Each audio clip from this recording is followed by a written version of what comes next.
The mood around Philadelphia has not been quiet since that abrupt playoff exit, and anyone paying attention could feel that the season's ending was more than just a loss on the scoreboard.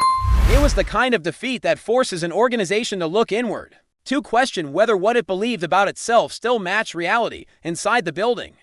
There was a clear understanding that this roster was not assembled to bow out early, especially not in a game where the offense struggled to find answers when it mattered most. From the very start, it became evident that this decision was not made in a vacuum or driven by emotion alone. The Eagles had been evaluating their offensive performance for weeks, possibly months, before the season officially came to a close. When a franchise with championship expectations moves quickly, it usually reflects clarity rather than panic. There was a sense that the problems exposed late in the year were structural, not situational, and that continuing down the same path would only lead to the same disappointing results. Publicly, the messaging emphasized respect and accountability, and that was important for the locker room. The head coach made it clear that responsibility does not fall on one individual alone. But in professional football, results ultimately dictate decisions. When expectations are set at the highest level, falling short demands change. In Philadelphia, the standard has never been about merely competing. It has always been about contending for a Super Bowl. And anything less is viewed as unfinished business. What made this moment even more telling was the reaction from the players themselves. Several voices on offense expressed appreciation for the work that had been done and the relationships that had been built. That response was natural. Players spend countless hours with their coaches, learning, growing, and grinding through the season together. Loyalty is part of the culture in any locker room, yet at the same time, the absence of an emphatic endorsement from the most important position on the field carried weight. In this league, silence from a quarterback can be just as revealing as praise. Looking strictly at the football side, the move aligns with what unfolded over the course of the season. This was one of the most expensive and talent-rich offenses in the league, constructed with a clear win-now mentality. The defense did enough to keep the team competitive against top opponents, often giving the offense opportunities to take control of games. The offense did not need to be historic. It simply needed to be reliable, adaptable, and capable of closing when the margin for error tightened. Too often, it was none of those things. The playoff loss may have been the final straw, but the warning signs appeared long before that game against quality opponents late in the season. Scoring became a struggle. Falling below 20 points was no longer surprising. It was expected.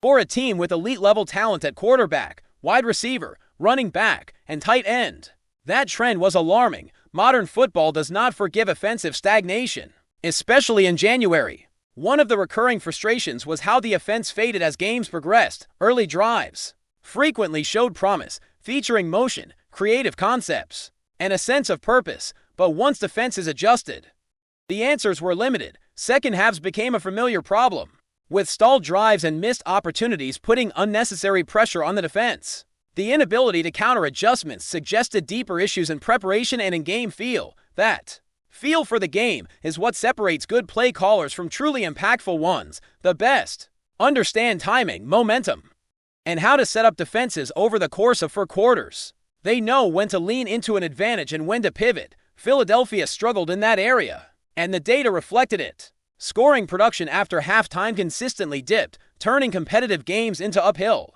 battles.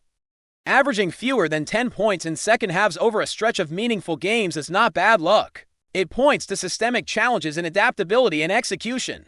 There were moments when the offense disappeared entirely after halftime, leaving the defense to carry an impossible load. Late in games, the passing attack often looked constrained, not by circumstance, but by a lack of rhythm and confidence within the structure of the offense. This season ultimately became a case study in wasted potential. On paper, the Eagles had all the pieces to be one of the league's most feared units. Instead, the offense felt disjointed, conservative, and predictable. There was no consistent identity. One week emphasized the ground game, another leaned into spreading the field, and too often the approach shifted without a clear foundation. When the postseason arrived, there was hope that talent alone could overcome these issues. But football rarely works that way. Some of the responsibility naturally extends beyond the coordinator position. Entrusting a first-time play caller with an offense carrying championship expectations is a significant risk. Loyalty and continuity are admirable traits in leadership, but they can also delay necessary course corrections, waiting too long to address offensive inconsistencies likely cost the team a genuine opportunity during a favorable championship window. At the same time, it is important to separate scheme from execution. The offensive system itself has proven it can succeed when guided by the right voice. In previous seasons, similar concepts produced explosive results and deep playoff runs. That context matters when evaluating the quarterback and the roster as a whole. This is not an offense devoid of answers, but one that lacked cohesion and clarity, even in a frustrating year. The raw production tells a more nuanced story. The quarterback continued to account for a high number of touchdowns. The primary running back surpassed 1,000 rushing yards despite uneven usage, both top wide receivers cleared the 1,000-yard mark, and the tight end position delivered one of its more productive seasons in recent years. Those numbers do not belong to a broken offense. They belong to a unit that never fully aligned its talent with its approach. The challenge moving forward is continuity. This will mark yet another offensive coordinator change for the quarterback. Adding to a career already defined by constant adjustments, each transition brings new terminology, new philosophies, and a learning curve that can slow even experienced players. Stability is not a luxury at this level, it is a necessity. And Philadelphia has struggled to provide it consistently on offense as the organization looks ahead. This decision is less about assigning blame and more about reaffirming standards. The Eagles are not starting over. They believe they are close, and the roster supports that belief. But in a city that measures success by championships, being close is never enough. The next offensive coordinator will inherit both immense opportunity and immense pressure, tasked with shaping an identity that finally matches the talent on the field. When the numbers are examined more closely, they only reinforce why change became unavoidable. Finishing near the bottom of the league in yards per game and sitting in the lower tier in points scored tells a clear story about efficiency and consistency.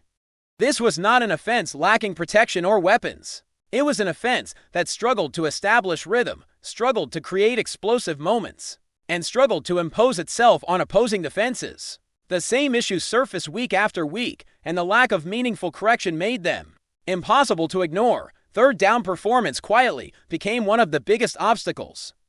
Sustaining drives is the foundation of any successful offense, especially one that wants to control tempo and keep its defense fresh. Too often, Philadelphia found itself in manageable situations, only to come up short because the concepts did not stretch the defense or provide clean answers.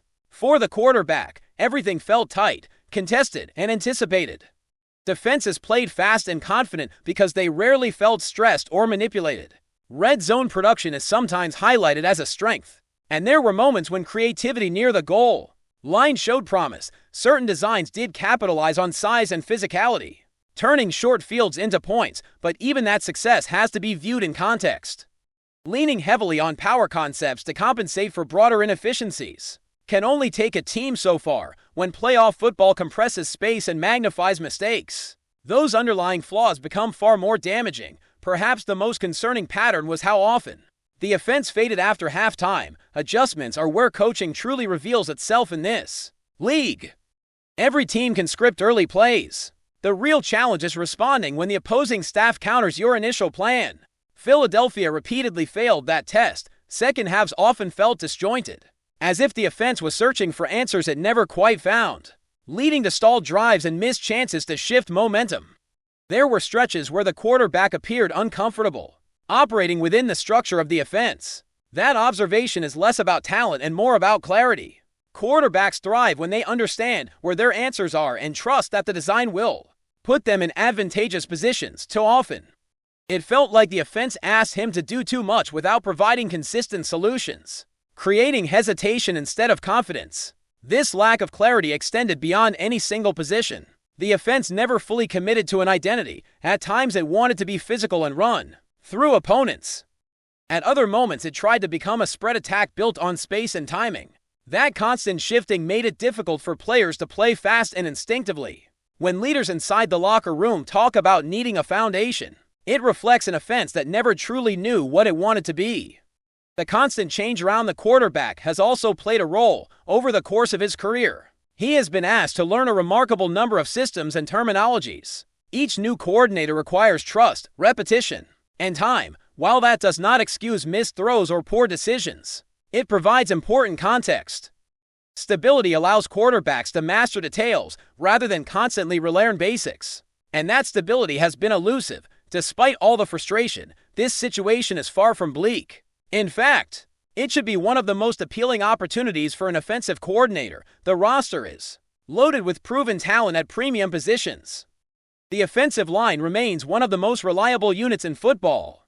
The skilled players have already demonstrated their ability to produce at a high level. This is not a rebuild. It is an opportunity to refine and unlock what already exists. That reality places enormous importance on the next hire. Philadelphia does not need someone chasing trends or trying to reinvent the game. It needs a play caller who understands how to blend scheme with personnel, who can build around strengths, rather than force players into rigid concepts. Creativity matters, but adaptability matters even more. Feeling the flow of a game and knowing when to press an advantage is something this offense sorely lacked. There is also a philosophical element that must be addressed. For years, the offense has leaned conservative in key moments, often prioritizing caution over aggression. While that approach can keep games close, it can also limit a team's ceiling. With the level of talent on this roster, playing not to lose is simply not enough. The offense needs a voice willing to challenge defenses and embrace calculated risks when opportunities arise. That shift requires buy-in from everyone. Comfort zones may need to be expanded. Motion before the snap, layered route concepts, and varied pacing can all create advantages, but only if they are fully embraced. The offense cannot toggle creativity on and off based on circumstance. It has to become part of its core identity, something players believe in and execute with conviction. Another reality that cannot be ignored is how quickly championship windows close. Contracts, age, and injuries all reshape a roster faster than expected. Philadelphia remains positioned to compete at the highest level, but that margin narrows every season. Allowing another year of offensive underachievement would represent a failure. To maximize a roster built to win now, the urgency surrounding this decision reflects that understanding. This is about aligning ambition with execution, about ensuring that talent is supported by structure and vision. The next phase for this offense will determine whether recent frustration becomes a turning point or the beginning of a longer period of regret. And the choices made now will echo through every snap that follows. FlyEaglesFly News family, smash subscribe and hit like. Your support keeps the freshest Philadelphia Eagles updates flying in. Drop your take in the comments and let's talk birds. A whisper has been circulating through the NFL grapevine that could redefine the Philadelphia Eagles strategy for the upcoming season. At the center of the storm is wide receiver A.J. Brown, whose name has been linked to a potential blockbuster move that insiders say could either be the most brilliant maneuver of the franchise or a shocking act of betrayal to the fan base.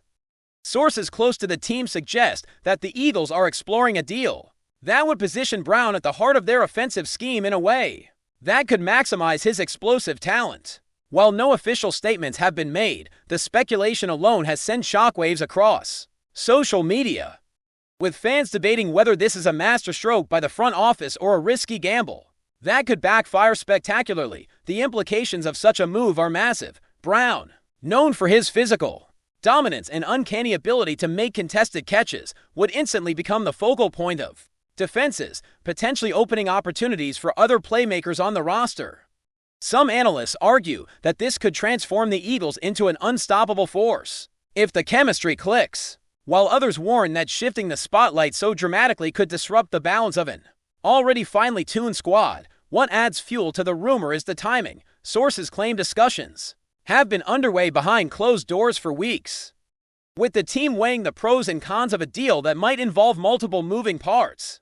The speculation ranges from high-value trades to intricate draft pick maneuvers, each scenario promising a different level of drama for fans and pundits alike. Philadelphia's locker room is reportedly buzzing with anticipation and curiosity.